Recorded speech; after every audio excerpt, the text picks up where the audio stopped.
Wagwan family, blessings from man, blessings from Mother Nature, blessings from ancestry each time we give thanks for another day of liberty. So today is International Women's Day, and I want to acknowledge and send some love to the divine nurturers, the Empresses them from the divine masculine, from one of the man them each time. So to start with, representation is important, and this is coming from the divine masculine. I don't speak for everyone, only speak for myself. I had to look at how to treat a woman by how my dad treated my mum. The same way that the Empresses them growing up, if you were lucky enough to have somebody around you, that you saw how a man treats a woman by how your dad treated your Marge. So then when you're out in the world and growing up and the young men just want certain things from women, the young Empresses can see that no, that's not how my dad treated my Marge. I'm not gonna give you what you want because you're not treating me how a woman should be treated. So first and foremost, representation is important, because in my home, my youths can see how we get over conflict, how we resolve situations. We can talk without fighting, we can agree to disagree, and we can live in harmony. They see that when my Empress needs love from man, she gets the love. They see that when I need nurturing from her, I get the nurture, because it's about balance. And also we are two things. Yes, we have the feminine divine, the divine nurturer, the moon, the soil, the omega. Without the seed in the soil, there is no life. So it is balance. And if it wasn't for this feminine divine, there would be no soil to plant the seed and provide life. We have the divine masculine, the provider, the protector, the seed, the alpha, the sun to the moon.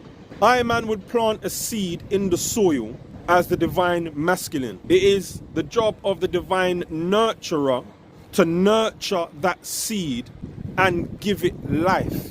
This is another point where we need to acknowledge just how much women have to go through in giving birth to a child. Women die giving birth to children because of the trauma, because of the things that happen to their physical body. This is the sacrifice of the feminine divine that the man them has to acknowledge.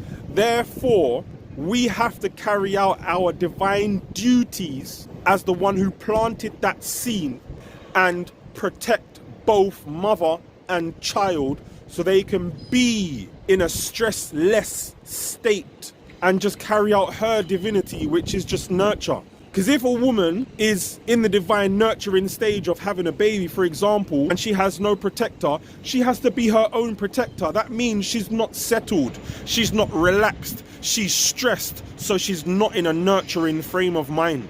But when you have the divine protection, the divine masculine there to protect you, to provide for you, to make sure you're safe, you can just be yourself and nurture. So this is where the man them have to acknowledge, when we plant that seed, it's our responsibility to stay and to protect the both of them.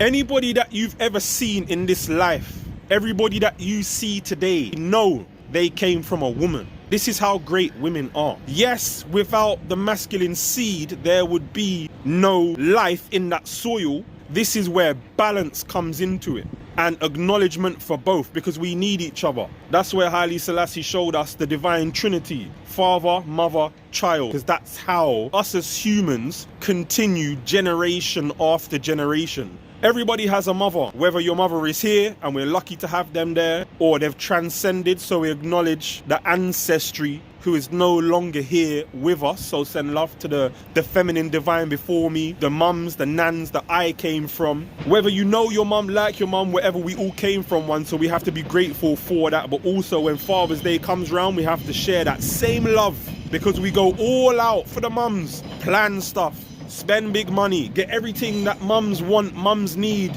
to acknowledge the mums. And so you should, because without her you didn't have life, so do so. But then when that time comes around for Father's Day, we get socks or a screwdriver. Like, it needs to be a little bit more balanced, is all I'm saying. Now, back to the teachings and the representation. Growing up, I look towards great men and great leaders. Marcus Garvey is one of the greatest men that I've ever read about. And when we look to great leaders, kings like we have today, the Queen is gone, now we have a king, not my king, but we have a king. We have to look to the king of all kings. Who was the greatest king? So we have to acknowledge Haile Selassie I the First, Rastafari. Haile Selassie showed the man them that you can be king of the world. You can be an elect of God, the conquering lion of the tribe of Judah, the king of all kings. But he showed us that you must have a woman by your side because she provides balance. There is a lot in this life about empresses then that us man them don't know. I've learned so much for living with a woman for 20 years and vice versa. We have to teach each other these things. Again, that's that balance. And we teach that to the next generation, and hopefully they will learn, and we will teach our sons it's okay to be vulnerable, it's okay to cry, don't bottle it up, purge that, otherwise it's going to come out in some next ways and ego and all this other stuff. We have to teach our young kings how to be so they can meet a young empress who may not know what a true gentleman is like. And then they can see our sons and be like, raw, this guy is like treating man different. In this generation of young empresses, them, when they get treated nice, not all, but what I've seen personally, when they get treated nice by one of these good men, they don't want it. They want a bad boy. But young kings, for the good-hearted, raised well young kings, don't change. Because there's a woman out there that's looking for someone like you. I know these girls want bad boys. Don't change yourself from being good. Back to Haile Selassie I.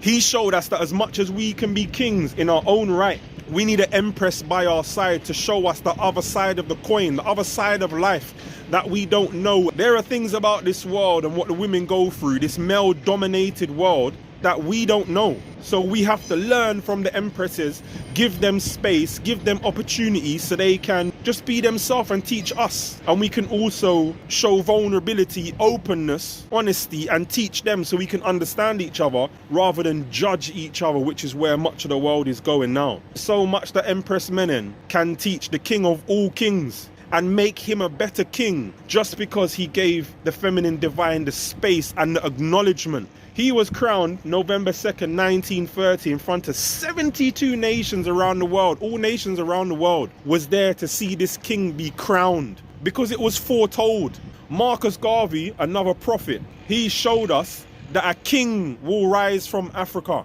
And then Haile Selassie came. So Marcus Garvey is a prophet because he prophesied the King of Kings.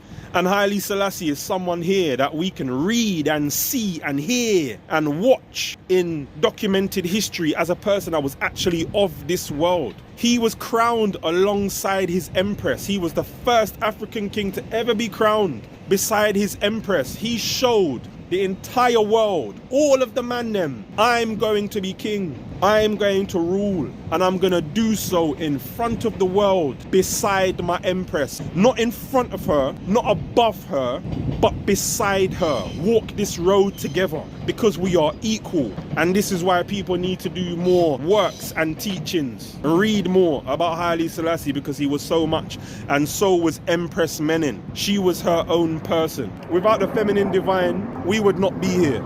So we have to acknowledge them for their works, for their sacrifices, for their history. There is many, many great women along history, and many people don't even know who were great people, mathematicians, teachers, sports people, musicians, rebellious people who fought off colonizers and all.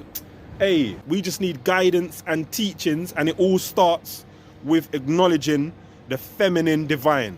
The moon to the sun, the omega to the alpha, the soil to the seed. As above, so below. I acknowledge you, I send you love, and I want to end with giving gratitude, love, and appreciation to the feminine divine who gave I life, my Marge. Big up dad, but mom, it's love each time. Big up all the mums them, whether they're here or transcended. Love to the ancestry. Big up the women them, man them, protect them because they need us and we need them. Each time. Blessed.